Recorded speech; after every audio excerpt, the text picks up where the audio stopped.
Hello, how are you. जैसे कि आप स्क्रीन पे देख पा रहे हैं, आज हम नाइन्थ क्लास की बिहाई बुक में से फोर्थ लेसन कर रहे हैं, a true beautiful mind. Lesson पढ़ने से पहले थोड़ी इंट्रोडक्शन कर लेते हैं इस लेसन की।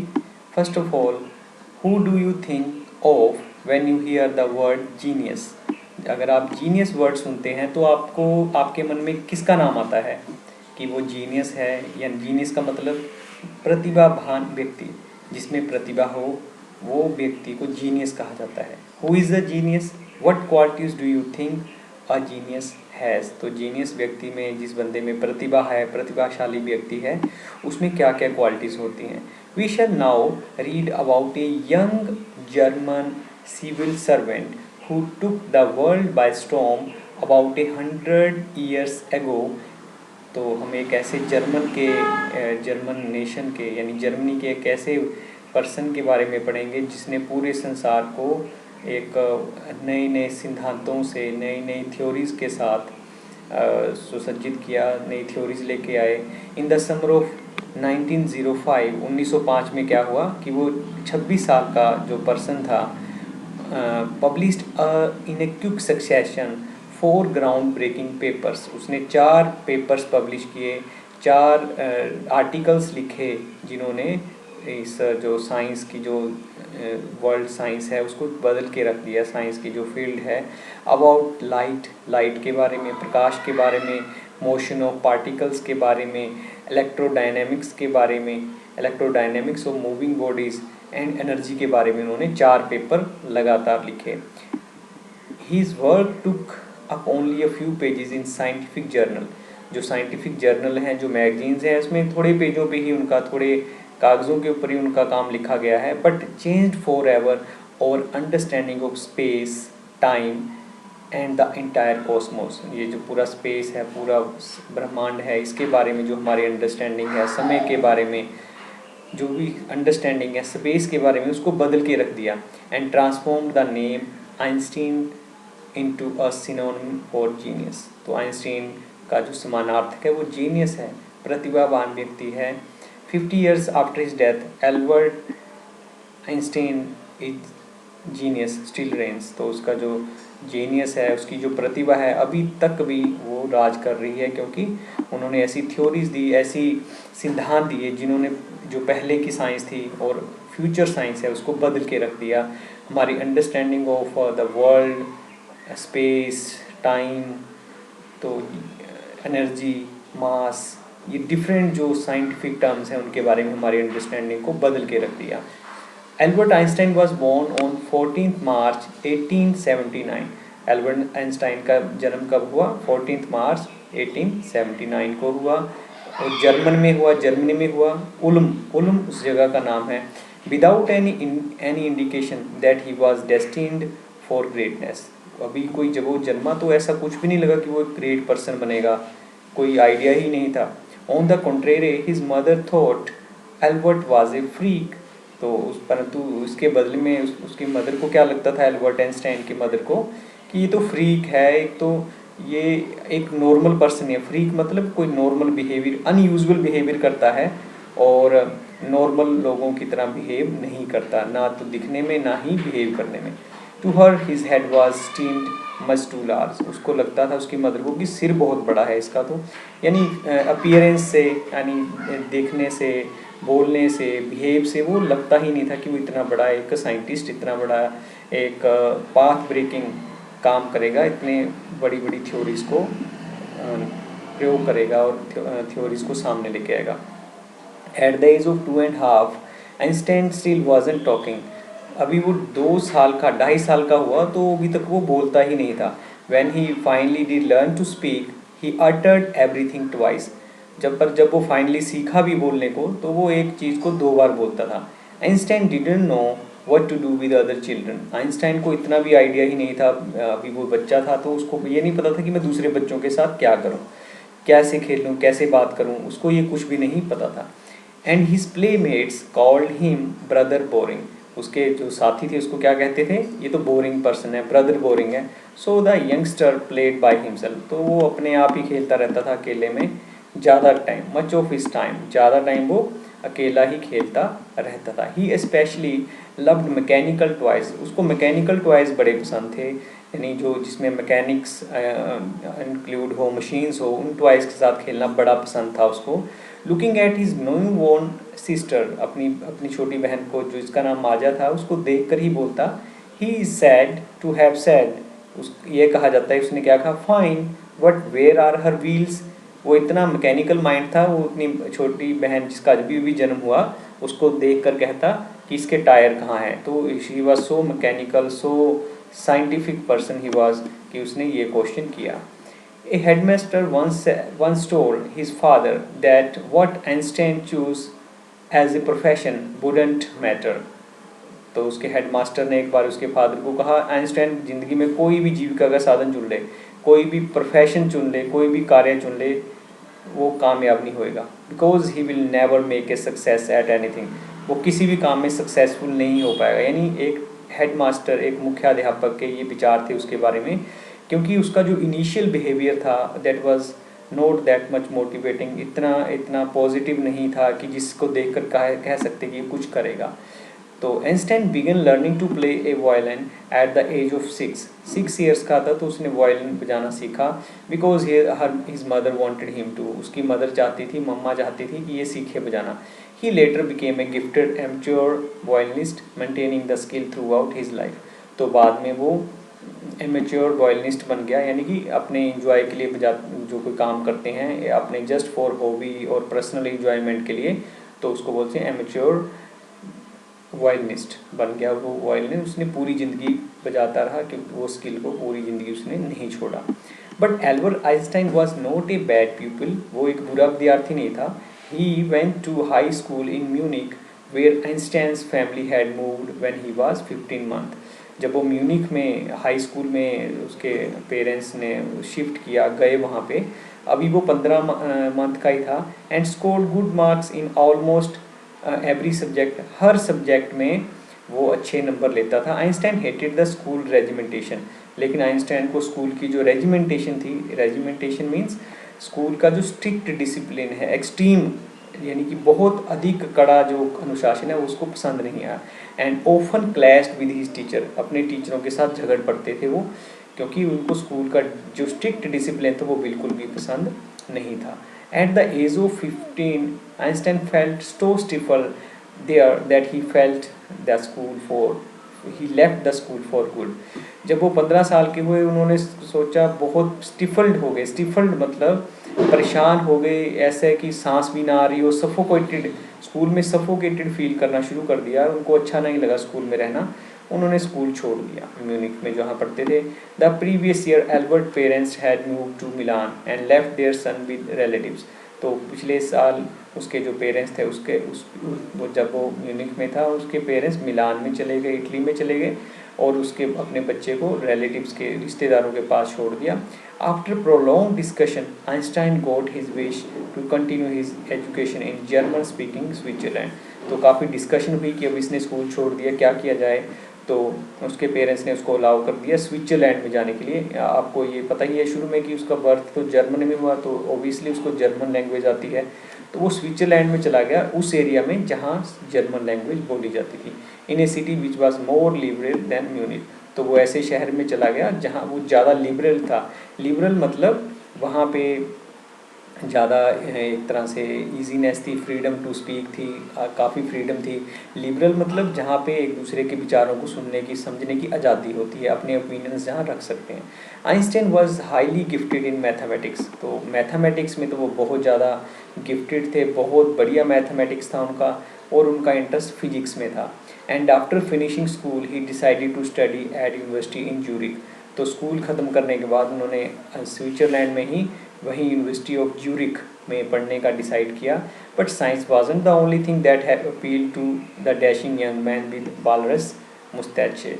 तो वो जो डैशिंग मैन, जो जैसे कि आप पिक्चर में देख पा रहे हैं, 1900 में जब उनका एज 21 थी, तो तब की पिक्चर है। तो उनकी मुस्टैचेस की बात कह रहे हैं कि वो इस तरह की मुस्टैचेस रखते थे, मूछें रखते थे, और सिर्फ स्टडी ही उनका, साइंस ही उनका एक अच्छा इंटरेस्ट नहीं था। उसके अलावा he also felt special interest in a fellow student Mileva Maric. तो जब वो वहाँ पढ़ने गए तो अपने साथ में एक स्टूडेंट थी जिसका नाम मिलेवे मैरिक था, उसमें उनको रुचि हो गई, उनको वो मिलेवा मैरिक पसंद आ गई। Where he found to be whom he found to be a clever creature, उसको वो बड़ी चालाक नज़र आती थी कि बहुत चालाक है, वो बहुत स्मार्ट है। This young serf had come to Switzerland because the university in Zurich was one of the few in Europe where women could get degrees। तो वो जो सर्बिया से आई हुई लड़की थी, वो स्विट्ज़रलैंड इसलिए आई थी क्योंकि यूनिवर्सिटी ऑफ ज्यूरिख एक ऐसी यूनिवर्सिटी थी यूरोप में, इतने बड़े एरिया में बहुत कम यूनिवर्सिटीज़ थी जहाँ लड़कियों को पढ़ने की इजाज़त थी, जहाँ डिग्री मिलती थी। आइंस्टाइन सा हर इन एन एले अगेंस्ट द फिलिस्टाइंस। तो आइंस्टाइन को उसमें अपने एक एले नज़र आई, एक फ्रेंड नज़र आई, एक एसोसिएट नज़र आई। फिलिस्टाइन का मतलब होता है a word use to disapprovingly to talk about people who do not like art, literature और म्यूज़िक। तो उसको वो अपनी फ्रेंड मिल गई क्योंकि वो भी म्यूज़िक, आर्ट और लिटरेचर को बहुत ज़्यादा प्यार करती थी। फिलिस्टाइन मीन्स ऐसे लोग जो लोग म्यूज़िक को, आर्ट को, लिटरेचर को यानी कला को, संगीत को, साहित्य को पसंद नहीं करते। Those people in his family, और उसके फैमिली के लोग भी नहीं पसंद करते थे इतना एल्बर्ट आइंस्टाइन के। एंड एट द यूनिवर्सिटी के लोग भी इतना पसंद नहीं करते थे। With whom he was constantly at odds, तो अपनी यूनिवर्सिटी के लोगों के साथ, फैमिली के साथ वो ओड्स में रहता था, यानी उनके साथ अच्छी नहीं बनती थी। लेकिन जो मिलवा मैरिक है उसको अच्छी फ्रेंड मिल गई जो म्यूज़िक, आर्ट और लिटरेचर को पसंद करती थी। The couple fell in love, दोनों प्यार में पड़ गए। Letters survive in which they put their affection into word, तो लेटर्स एक दूसरे से कम्युनिकेट करने लगे, एक दूसरे को पत्र लिखने लगे। मिक्सिंग साइंस विद टेंडरनेस, तो कई बार वो अपने कम्युनिकेशन भी ऐसे करते थे, साइंटिफिक टर्म्स में करते थे। Wrote Einstein, how happy and proud I shall be when we both have brought our work on relativity to a victorious conclusion. तो उन्होंने कहा, क्योंकि आपको पता ही है कि एल्बर्ट आइंस्टाइन ने जो थ्योरी दी थी रिलेटिविटी के ऊपर, जो कि जर्नल और स्पेसिफिक रिलेटिविटी के बारे में दी थी, तो उन्होंने कहा हम कितने खुश होंगे जब हम इकट्ठे होकर इस जो थ्योरी ऑफ रिलेटिविटी है उसके बारे में हम एक बहुत ही विजय कंक्लूजन देंगे, उसको एक अच्छी उसके ऊपर थ्योरी हम कंक्लूड कर पाएंगे। In 1900 at the age of 21 Albert Einstein was a university graduate, तो 21 साल की उम्र में 1900 में उन्होंने एक अपनी डिग्री प्राप्त कर ली, ग्रेजुएशन की, स्नातक की डिग्री प्राप्त की। एंड अनएम्प्लॉयड, वो अनएम्प्लॉयड थे, उनके पास जॉब नहीं थी कोई। He worked as a teaching assistant, एक टीचिंग असिस्टेंट बने, वो सहायक बने। उसके बाद give private tuition, private lessons दिए। And finally secured a job in 1902 as a technical expert in a patent office in Bern. तो वर्न में वो एक पेटेंट ऑफिस में, पेटेंट ऑफिस मतलब ऐसा एक ऑफिस जहाँ पे पेटेंट्स इशू किए जाते हैं, यानी कि किसी का अधिकार है, किसी ने कोई नई इन्वेंशन की है, उसके बारे में जो अधिकार देना है उसका सर्टिफिकेट, उसकी डॉक्यूमेंटेशन करने के ऑफिस में वो काम करने लगे। While he was suppose to be assessing other people's invention, उनको उसका यानी एल्बर्ट आइंस्टाइन के वहाँ काम क्या था, दूसरों की इन्वेंशंस को, दूसरों की जो उनके प्रयोग हैं उनको समझना, उनके बारे में बात करना, उनको पेटेंट देना, ये उनका काम था। असल में वो क्या कर रहे थे, Einstein was actually developing his own ideas in secret, वो अपने आइडियाज़ को भी डेवलप कर रहे थे। He is said to have jokingly called his desk drawer at work the bureau of theoretical physics. तो फिजिक्स में उनका बहुत इंटरेस्ट था, तो वो मजाक में कहा करते थे कि जो मेरा डेस्क का ड्रॉअर है जहाँ मेरे डॉक्यूमेंट्स पड़े हैं, ये एक ऑफिस है थियोरेटिकल फिजिक्स का, यानी फिजिक्स के बारे में जो ये ऑफिस है, यानी इसके अंदर इतना कुछ पड़ा है जो मैंने फिजिक्स के बारे में जाना है। One of the famous paper of 1905 was Einstein special theory of relativity. उन्होंने स्पेशल थ्योरी ऑफ रिलेटिविटी 1905 में लिखी। According to which time and distance are not absolute, यानी कि ये पहले बहुत कॉमन बात थी कि टाइम और समय को और दूरी को एब्सोल्यूट आर नॉट एब्सोल्यूट नहीं माना जाता था। In that two perfectly accurate clocks will not continue to show the same time if they come together again after a journey if one of them has been moving very fast relative to the other। तो उन्होंने कैसे ये सिद्ध किया, कहता है कि जो टाइम और स्पेस हैं वो रिलेटिव हैं। ये उन्होंने कैसे बताया कि वो एब्सोल्यूट नहीं है, उसको फिक्स नहीं कहा जा सकता एक समय को और दूरी को। उन्होंने कैसे सिद्ध किया, कहता है कि अगर दो क्लॉक्स हों, एक को बहुत तेज़ी से किसी दोनों का बराबर टाइम हो और बड़ी उसको एक लंबी जर्नी कराई जाए, तेज़ी से घुमाया जाए, और एक को एक स्थान पे ही रखा जाए, तो दोनों के टाइम में बहुत फर्क मिलेगा। From this followed the world's most famous formula which describes the relationship between mass and energy. तो मास एंड एनर्जी में उन्होंने रिलेशन बताया E=mc²। तो यानी उन्होंने ये शो किया कि जो एनर्जी, ये भी कहा जाता था कि एनर्जी और मास है जो इक्वल रहते हैं, बिल्कुल बराबर मात्रा में होते हैं, और कहते हैं ना तो उनको घटाया जा सकता है ना बढ़ाया जा सकता है। लेकिन इन्होंने ये सिद्ध किया कि अगर एनर्जी को यानी मान लो एनर्जी 100% है, मास भी 100% है, तो अगर एनर्जी को कम कर दिया जाए तो वो मास में ऐड हो जाएगा। यानी अगर मान लो ये 98 है तो 102 हो जाएगा। यानी घटा बढ़ा नहीं सकते हैं एनर्जी को, और मोशन को घटा बढ़ा सकते हैं, लेकिन जो उसका टोटल वो है वो एक ही रहेगा।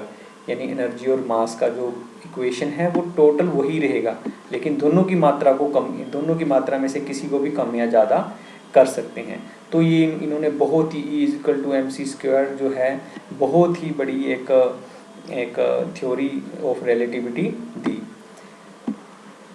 इन्होंने एग्जाम्पल भी दिया, when you sit with a nice girl for 2 hours it seems like 2 minutes। अगर कहते हैं गर्ल के साथ आप बैठे हो, वो अच्छी है, आपके साथ अच्छे से बात कर रही है, इवन कोई व्यक्ति है उससे आप अच्छे से बात कर रहे हो, तो आपको 2 घंटे भी ऐसे लगेंगे जैसे 2 मिनट के बराबर है। और अगर आप किसी को गर्म स्टोव के ऊपर 2 मिनट के लिए बिठा दी जाए तो वो आपको 2 घंटे की तरह लगेंगे। That's relativity. तो ये रिलेटिविटी बताया, रिलेटिव बताया उन्होंने टाइम को, यानी कि टाइम को जो उन्होंने पहले थ्योरी चली आती थी कि वो एक तरह से, जैसे हम अभी वर्ड देखा था, इन्होंने कहा कि जो रिलेटिविटी है, जो टाइम है वो एब्सोल्यूट है, लेकिन उन्होंने कहा भी टाइम एक कैसा है, टाइम है रिलेटिव। तो उन्होंने थ्योरी ऑफ रिलेटिविटी दी। उसके बाद अगर हम देखें, when Einstein was solving the most difficult problems in the physics his private life was unravelling. तो जब वो थ्योरी ऑफ फिजिक्स पे काम कर रहे थे, मोस्ट डिफ़िकल्ट प्रॉब्लम्स के ऊपर, बहुत ऐसे क्वेश्चंस के ऊपर फिजिक्स के काम कर रहे थे जो कि वर्ल्ड को परेशान कर रहे थे, उन क्वेश्चन पे काम कर रहे थे, तो उनकी जो व्यक्तिगत लाइफ थी वो अनरेवलिंग हो गई, फेल होनी शुरू हो गई। कैसे? Albert had wanted to marry Mileva right after finishing his studies. तो एल्बर्ट आइंस्टाइन की क्या इच्छा थी कि जैसे ही शादी होती, मेरा काम ख़त्म होता है स्टडी, मैं मिल्वा से शादी कर लूँ। But his mother was against it. उसकी मदर को ये पसंद नहीं था कि वो उससे शादी करे। She thought Mileva who was 3 years older than her son was too old for him. उसने कहा कि मिल्वा की एज तुमसे 3 साल बड़ी है, तुम्हारे लिए मिल्वा एक सही गर्ल नहीं है। She was also bothered by Mileva's intelligence. उसको मिल्वा का इंटेलिजेंस भी उसको खटक रहा था कि शी वॉज टू इंटेलिजेंट, बहुत ज़्यादा इंटेलिजेंट है। And said Einstein put the wedding off. तो उसने शादी कैंसिल कर दी आइंस्टाइन ने। The pair finally married in January 1903। 1903 में दोनों ने शादी की, मिल्वा और एल्बर्ट आइंस्टाइन ने। उनके 2 बच्चे हुए, 2 लड़के हुए। But few years later the marriage faltered. तो मैरिज फाल्टर्ड हो गई, वीक हो गई। Mileva meanwhile was a losing her intellectual ambition and become an unhappy housewife. तो मिल्वा को भी जो इंटरेस्ट था, जो उनके इंटेलेक्चुअल एम्बिशंस थे, उनकी जो इच्छाएं थी, वो भी लूज़ हो रही थी, वो दुखी हो रही थी। After years of constant fighting, काफ़ी सालों की लड़ाई के बाद, the couple finally divorced in 1919। 1919 में दोनों ने डिवोर्स दे दिया, एक दूसरे को छोड़ दिया। Einstein married his cousin Elsa the same year. Same year में आइंस्टाइन ने एल्सा, जो कि उसकी कज़न थी, उससे शादी कर ली। Einstein new personal chapter coincided with his rise to world fame in 1915। तो जैसे ही वो नया उसका पर्सनल चैप्टर शुरू हुआ, यानी कि अपनी नई लाइफ उसकी शुरू हुई, तो वो राइज हुए, वर्ल्ड फेम हुआ, उनको बहुत प्रसिद्धि प्राप्त की। इन 1915 he had published his journal theory of relativity. तो पहले उन्होंने एक specific special theory of relativity publish की थी, अपनी थ्योरी उसके बारे सिद्धांत पब्लिश किए थे। लेकिन 1915 में उन्होंने जर्नल थ्योरी ऑफ रिलेटिविटी की, which provided a new interpretation of gravity को नई इंटरप्रिटेशन दी, नई समझ प्राप्त की गुरुत्वाकर्षण के बारे में। An eclipse of sun in 1919 brought prove that it was accurate. जो उनकी थ्योरी थी जर्नल थ्योरी ऑफ रिलेटिविटी और ग्रेविटी के बारे में उनकी जो डिस्कशन थी वो सही सिद्ध हुई। Einstein had correctly calculated in advance the extent to which the light from fixed star would be deflected through the sun gravitational field। तो उन्होंने क्या चीज़ बताई थी, उन्होंने उसकी एक्यूरेट कैलकुलेशन की एडवांस में पहले से, कि जब सन इक्लिप्स होएगा तो उसके जो सूर्य ग्रहण होएगा तो जो पर्टिकुलर स्टार्स हैं उनकी लाइट का अपवर्तन कैसे होगा, लाइट कैसे चेंज होएगी सूर्य की ग्रेविटेशनल फील्ड की वजह से। तो वो बिल्कुल कैलकुलेट उन्होंने बिल्कुल सही किया, वो भी एडवांस में। The newspaper proclaimed his work as scientific revolution. तो उन्होंने उसकी वर्क को साइंटिफिक रेवोल्यूशन बताया, क्रांति सिद्ध किया कि साइंटिफिक क्रांति है तो विज्ञान की क्रांति है, कि जो आइंस्टाइन की थ्योरी है वो सही सिद्ध हुई, जो कि उन्होंने एडवांस में ही बता दिया था कि जो स्टार्स की लाइट है उसको जो सूर्य है उससे कैसे डायरेक्शन चेंज होगी, यानी सूर्य उसके बीच में आके कैसे उसकी डायरेक्शन को, लाइट को चेंज करेगा फिक्स्ड स्टार। तो ये थ्योरी उन्होंने दी कि जैसे हमें चंद्रमा या जैसे हमें जो तारे नज़र आते हैं वो उसकी सही कंडीशन पे नहीं होते, वो दूसरी जगह होते हैं, लेकिन हमें दूसरी जगह नज़र आते हैं। उनकी जो लाइट है वो डिफ्लेक्ट होती है, अपनी डायरेक्शन बदलती है क्योंकि वो किसी चीज़ को हिट कर देती है।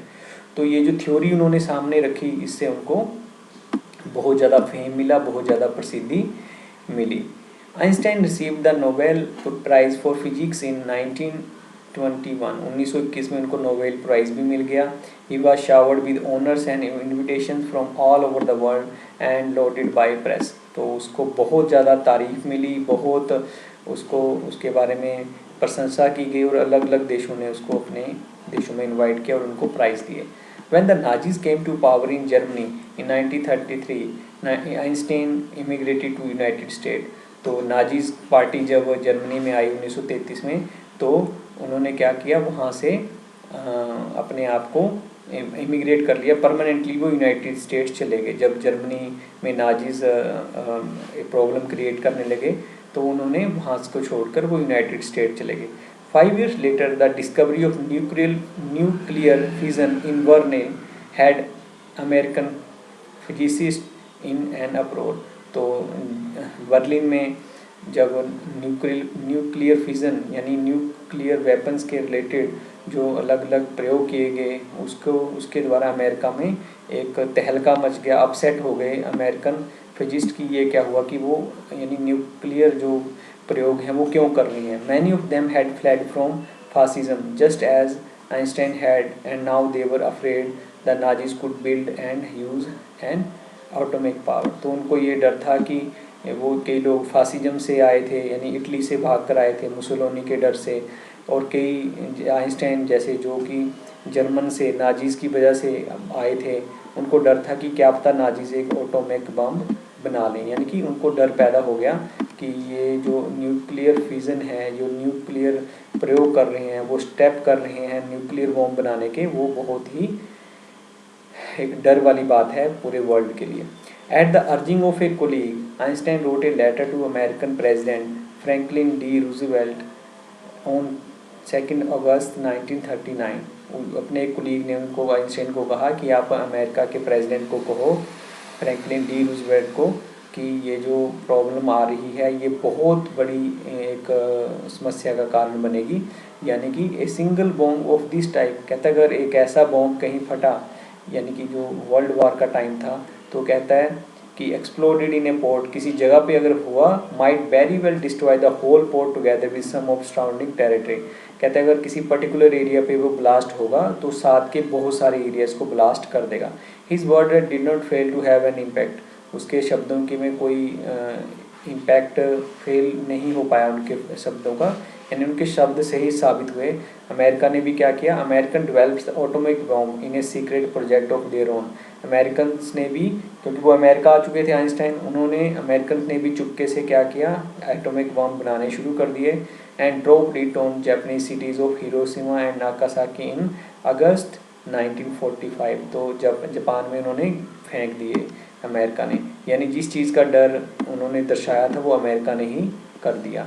यानी कि वो इस चीज़ को सोच रहे थे कि जब ये एटॉमिक बॉम्ब गिरेंगे तो बहुत ज़्यादा नुकसान होगा। वो उनको ये पहले ही चेतावनी देना चाहते थे कि इसकी केयर की जाए, ऐसे काम ना किए जाएं। एल्बर्ट आइंस्टाइन ने ये एक अपना ट्राई किया, लेकिन अमेरिका ने खुद ही बम बनाकर हिरोशिमा और नागासाकी जो प्लेस पे गिरा दी गई।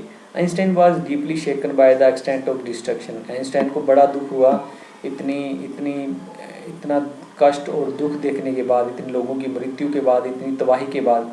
This time he wrote to a public missive to United state.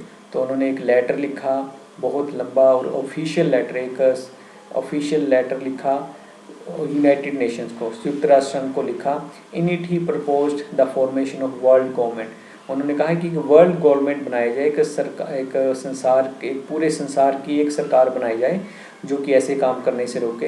Unlike the letter to Roosevelt this one made no impact. लेकिन ये जो Roosevelt, unlike the letter to Roosevelt, तो this one made no impact, इसका भी कोई असर नहीं पड़ा। But over the next decade Einstein got more involved in politics, agitating for an end to the arms build-up and using his popularity to campaign for peace and democracy। तो उन्होंने अगले कुछ साल किस चीज़ में गुजारे आइंस्टाइन ने, वो पॉलिटिक्स में इन्वॉल्व हो गए, उन राजनीति में चले गए और उन्होंने एजिटेशन की, विरोध किया कि जो आर्म्स बढ़ाए जा रहे हैं पूरे संसार में अलग अलग देशों को, वो आर्म्स, वो जो एक हथियार हैं वो नहीं होने चाहिए। इस चीज़ पे उन्होंने जोर दिया और पीस और डेमोक्रेसी को उन्होंने बढ़ाया। इसमें क्वेश्चन भी आता है मोस्ट इम्पोर्टेंट कि जो एल्बर्ट आइंस्टाइन हैं वो क्यों उनको वर्ल्ड सिटीजन का नाम दिया जाता है, क्योंकि उन्होंने पूरे वर्ल्ड के बारे में सोचा, पॉलिटिक्स में एंट्री की इस वजह से कि वो इस चीज़ का विरोध कर सकें, जो कि लोग, जो वर्ल्ड अलग अलग नेशन हैं वो हथियारों को बढ़ा रहे हैं, उसके विरोध में। When Einstein died in 1955 at the age of 76, तो वो 76 ईयर्स की एज में उनकी डेथ हुई। He was celebrated as a visionary and world citizen as much as a scientific genius. तो उनको जब वो 76 साल की उम्र में मरे तो लोगों ने उनको विजनरी कहा। विजनरी मतलब जो फ्यूचर के बारे में पहले ही सोच ले अपने इंटेलिजेंस से, तो उसको उनको विजनरी माना गया। वर्ल्ड सिटीजन, पूरे संसार का एक नागरिक का दर्जा दिया गया। साइंटिफिक जीनियस यानी जो उनको वैज्ञानिक प्रतिभा तो उनके अंदर ऑलरेडी थी। तो आई होप आपको ये जो लेसन है लाइन टू लाइन जो हमने डिस्कस किया है ये आपको समझ में आया है। नेक्स्ट मैं इसके आपको जो इम्पोर्टेंट क्वेश्चन आंसर्स हैं वो लेकर आएंगे। तब तक के लिए आप सभी का बहुत बहुत धन्यवाद। Thank you.